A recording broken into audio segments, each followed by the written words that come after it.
Hi there, Aaron Walter here. If you're hearing this, you're not currently on our premium subscriber feed. Design Better premium subscribers enjoy weekly episodes, 4 episodes per month in total, rather than 2, all ad-free and invitations to our monthly AMAs with the smartest folks in design and tech. You'll hear a preview of this episode, but if you'd like to hear the full conversation, please consider becoming a premium subscriber at designbetterpodcast.com/subscribe. It's just $7 a month, and it supports not only your personal growth, it also makes our work at Design Better possible. The podcast is available to everyone through our scholarship program. If you can't afford a subscription, email us at subscriptions@thecuriositydepartment.com, and we'll help you out. This is a special Halloween episode of Design Better with video. To watch Andrew perform some amazing magic, visit Design Better on YouTube or visit designbetterpodcast.com.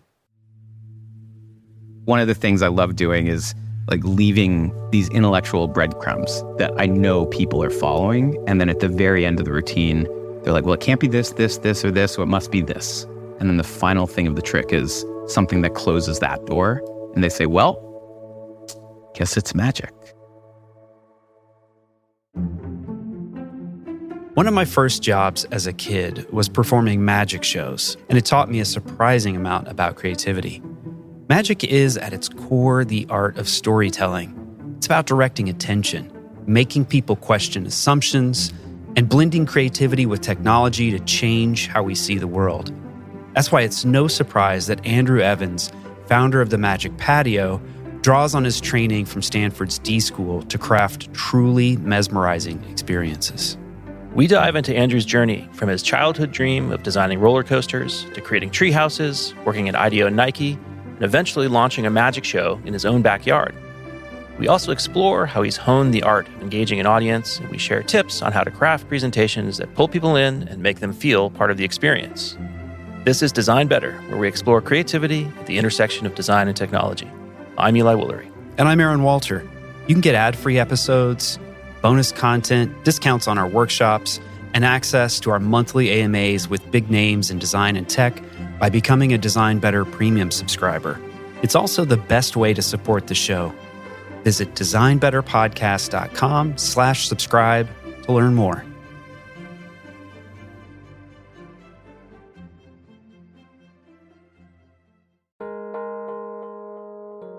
We'll return to the conversation after this quick break.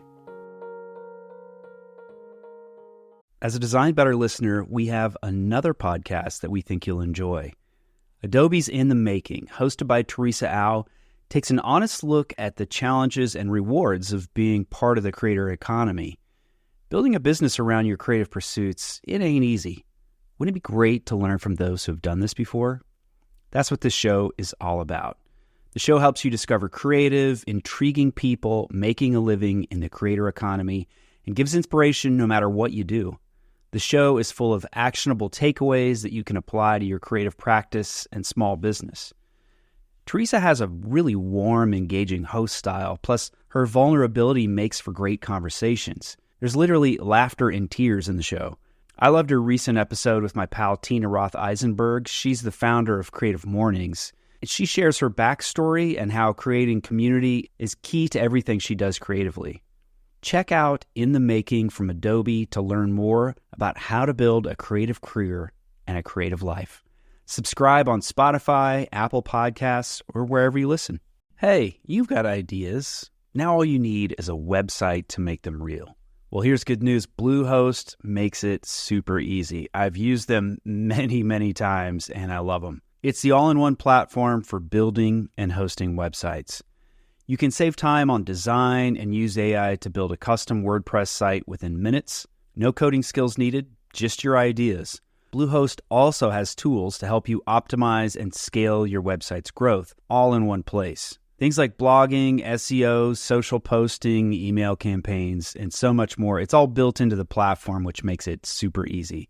And when you upgrade to Bluehost Cloud, you can start managing multiple sites and domains. Pretty great if you're working with a lot of clients. Not only that, you can also get 100% uptime, enhanced security, and priority 24/7 support to keep you online no matter what. That means no crashing from heavy traffic. Build your brand, build your following, build your website. Build it with Bluehost. Go to Bluehost.com and start building your dream website today.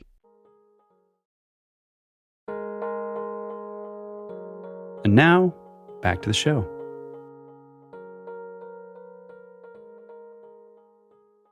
So we've got a very special Design Better episode for you today. We have with us the designer and magician, Andrew Evans, and we'll get into his bio shortly, which is also fascinating. But since he's a magician and we are at the Magic Patio, we thought, let's start off with a magic trick. Let's do it. Put me on the spot to begin with. I like it. Okay, we're going to try a little something that I find rather fun. So, card tricks, I love a good card trick. It's funny, that's not really what I focus on as much on stage these days, but I think there's something wonderfully accessible about cards. Everyone's familiar with these objects. Actually, I'll give you this. The bicycle deck, classic one. But here's the deal. So when I have someone choose a card and I try to find it, the problem with that is like people know sleight of hand exists, right? So I could make you check a card or like something like that. So there's this new thing that a friend and I kind of came up with, but a friend had a kid at school where they had these cards with a bunch of numbers and then like different addition, multiplication, all that symbols. And the idea was you would like randomly create math problems that you would have to solve. So this is like a way to do that, but picking a card truly randomly. I call this a random card generator, okay? Actually, here, you can start with that. If you fold it in half like hot dog style to... Okay. That's what I always remembered is, hot dog versus hamburger. Okay. So like all of these cards, right, are represented roughly on that thing. And then you can tear that in half. So that's how we do this. Okay. And then, so here, Eli, I'll actually just have you go ahead and take a card, anyone you'd like. Anyone at all. Okay. Keep that face down. Did you look at it? No. Oh, perfect. Keep it fit. Yeah, that way, actually, no one knows what that is. We get a random one, and then we'll get another random one. Okay, put those together on top of each other.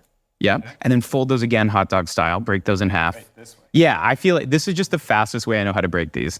And then stack those on top of each other. Okay. And then hold out your hands, Eli, and just start tearing those into, like squares into Eli's hands and drop them on in. Okay. So we're going to get all of these in there. Let me know when you got them all. I know. This is, I think, the most efficient way to do this, by the way. I've thought a lot about this. All right. Okay, you got them? Eli, cover your hands. Shake them up. You pick that card at the beginning, and you haven't seen it. I don't know what it is. Okay, I want you to dump these out, like kind of randomly on this table. Anything face down, go for it. Anything face down, we're going to eliminate. Okay. So just start, so just start moving them out. We can do this together to kind of save some time. Yeah.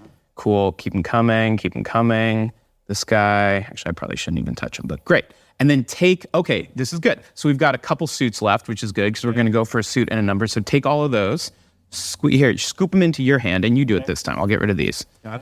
Cool. Shake them up. Dump it over. Sweet, we're getting rid of more. Okay. Okay, pause. At this point, we only have one suit left anyway, so we are going with apparently diamonds. All right, go ahead, get rid of these. Shake up the rest. Okay. Yep. Shake. This is as random as we can get. Beautiful. We got two. Eli, go for it. Or either one, just kind of get more folks involved. This is, three. There you go. Take them all, give them a shake. I know, this is the moment. Ooh. Okay. Last one. Take them, give them a shake. Okay, here we go.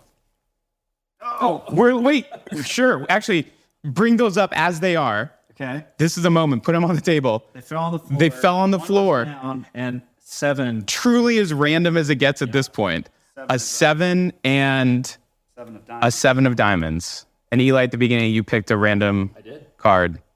Can you, let's see. Flip it over. Put a face, let's see. Show that to the camera.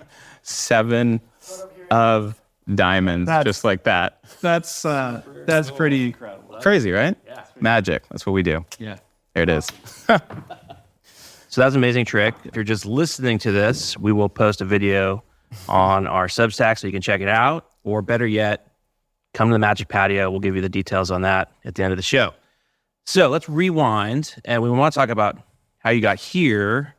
Well, let's start like way back. Okay. Andrew, at age 7, 8, did you love magic? Were you into something else? What was your... Well, if we go back one more year to age 6, then the answer was yes, I loved magic. I guess actually let's go back to year 3. When I was 3 years old, oh, we went to Disneyland for the first time. I don't have this memory, but apparently we saw a show at the Golden Horseshoe, and I was just constantly recreating that show for like the rest of whatever, my third year of life, I think. So I think there was something that I was naturally drawn to with performing. But then magic really started when I was 6. I had a VHS tape that was put out by this amazing magician who's still incredible, performing today. His name was Michael Ammar. And I believe the thing was just called The Magic Video or The Magic Tape or something. But it was a video I got, learned how to do some tricks, things you could even make yourself, and they weren't that hard. And that was the starting point for me. So then I performed in my elementary school talent show when I was 6 years old. I did like a trick, it was probably this small for probably 500 people by the time the parents and the kids were all there. And I'm sure no one really saw it. But I figured out how to play for larger crowds later in life. But yeah, I mean, I've always been pretty deep with my hobbies and passions. So prior to magic, it was, funny enough, car washes. Like I could just go down the list. But yeah, I always liked going pretty deep on stuff. Is that an ADHD thing, do you think? It's funny you ask that. I have recently questioned that for the past couple of years, if that's actually something that I should look into or ask about more from like a proper diagnosis perspective. I don't know. Yeah, it resonates with me and just the way my brain works as well. But we carry forward, and you ended up going to Stanford and studying design. So you've got all these hobbies and interests, but ultimately you're trying to build a career and you find your way into design. Why design, and how did that then transition into what you're doing today? Yeah, I mean, I'll continue the rewind a little bit. So prior to Stanford, I went to Brown for undergrad. And really one of the reasons for that was at Brown, there's no core requirements for graduating. You just have to complete your major, but you can do everything else like an extracurricular. So I have a degree in engineering, but I spent as much time doing theater, acting and directing, but also set design and building. And I almost feel like half of my engineering learnings came from the theater and how to build and just all of that kind of stuff. So I've always been interested in this intersection of science and engineering and art and the humanities. And it's always been a little funny to try to figure out how those things overlap. So in going to Stanford, that choice was really, for me, it was one of the few programs I found at that moment in time, that was like 2009, 2010, that seemed to also have this belief that there was a thing that existed at the intersection of engineering and art, and it was called design. And it was the first time I had really found another group of people who seemed to let both of those passions come together.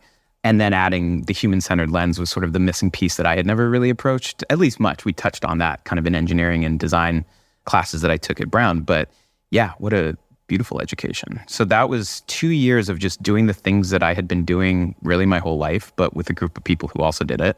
And from there, I mean, I'm trying to create like the connection to here. I started working at IDEO right after that design program, and I was at IDEO for about 5 years. But the whole time I was there, I was also doing a magic show in my backyard patio, like the actual backyard patio of my apartment, hence the name, the Magic Patio.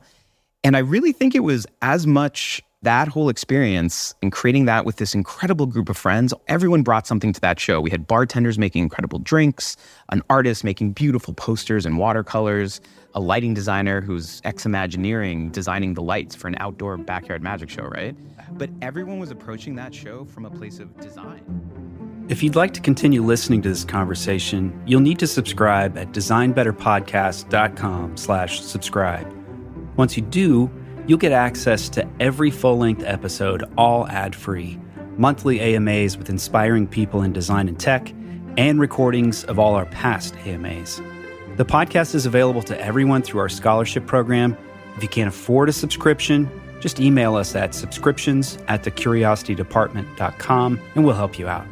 Your support makes Design Better possible. Invest in yourself and the design community by subscribing at designbetterpodcast.com.